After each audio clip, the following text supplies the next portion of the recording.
What's going on, guys? My name is Johnny Jones, and this is Military Transition Tips. And today I'll be doing a short interview about my transition out of the Marine Corps.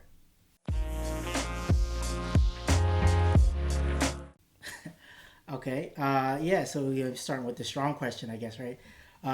So why did I get out? I decided to get out because I thought that there was a lot more that I could do in my life besides just becoming a Marine. I felt like that was a great accomplishment of mine. Joining the Marine Corps, being as successful as I am, as I sorry, being as successful as I was in the military, um, I felt that I could do more. So I decided to transition out. I didn't make that choice lightly. I thought about it for a while. I played back and forth. I actually did a request to do a couple other um, uh, roles or MOSs in the Marine Corps, but I got those requests were denied. So I decided, uh, let me just try to stake it out for myself in the regular world and see where I could what I accomplished. So that was a big part of my reasoning to get out was I wanted to do more than what I was doing at the time. So I'd say the hardest part of my transition. Okay, here's a question. and okay, so I'm going to answer this two ways. I'm going to give you a political answer, and then I'm going to give you the real answer. So the hardest part about getting out for me, well, honestly, this was the people, right? Um, I've seen this a lot. A lot of us seen it in our military career.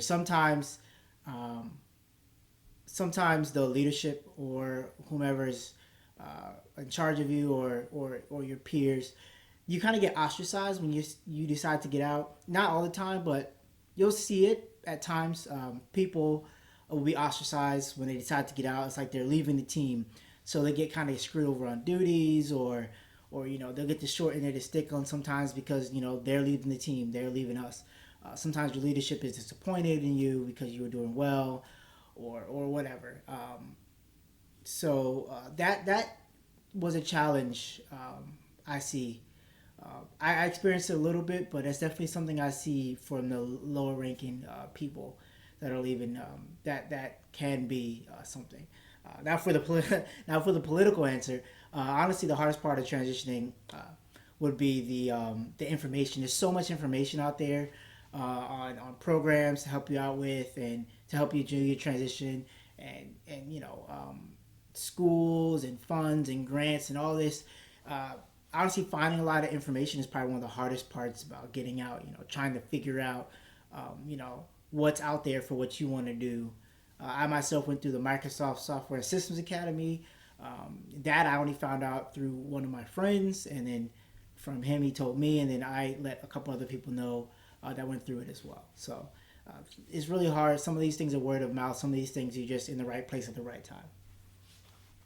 All right. So the best way to prepare for transitioning, I'd say first things first, make that decision at least a year out. You never want to be the person. Was I supposed to write? Okay. I never want to be that person that decides to get out and you only have like a month or so or 2 months out. I think the best way to prepare is to make that decision early and then start doing your research early. And start in tandem with your military work. Start working on yourself and your future career or your future, education or whatever you decide to do on the other side. But I'd say start that a little earlier. That's the best way to prepare. Is to put some distance in between you and your EES when you're making your decision to get out. Ooh, okay. So what do I miss about being in? I'd say the people. I made a lot of good friends. I met a lot of great people. A lot of whom, sorry, that I still speak to. I'd say that was the biggest part of my military career was the people I was lucky enough to be around. Ooh, that's a loaded question. What don't I miss about being in?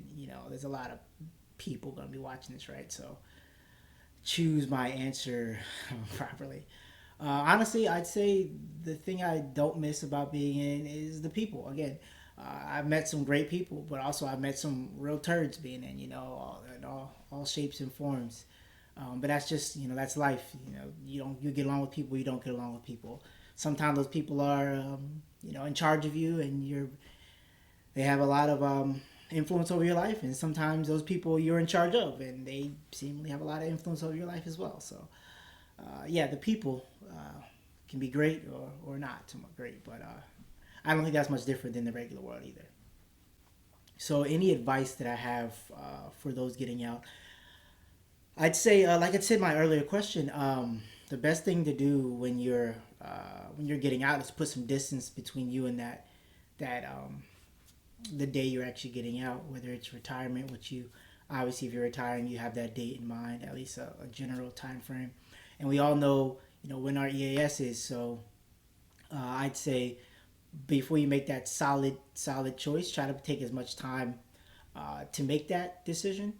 You never want to make that decision all emotional, angry because some first sergeant, chewed you out a day or two ago, and you're like, I'm just gonna get out. That's not a good reason, but um, I'd say make that decision wisely, and then after you make that decision, try to try to have made that decision with some time in between, and then start researching where you want to live, what jobs you want to do, what programs you can do while you're transitioning. If you want to go to school, try to look at that. What's the where you have the most support and where you'd have the best place to go to education, because not every school is great for exactly what you're trying to do.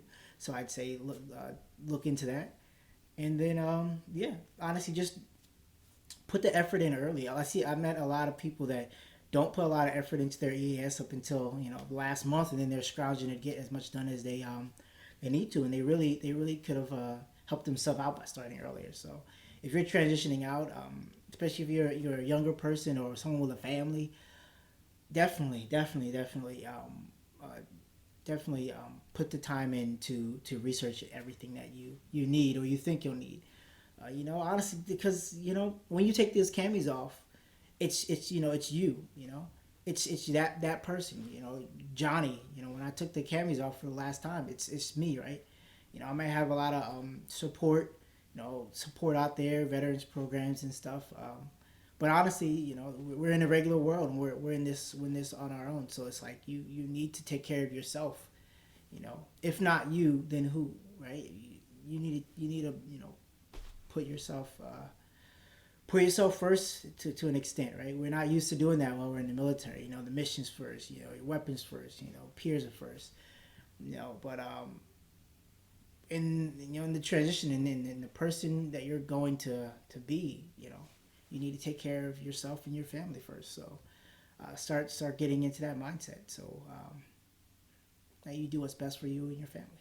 I'd say find a goal that you want to reach for, and then strive for that.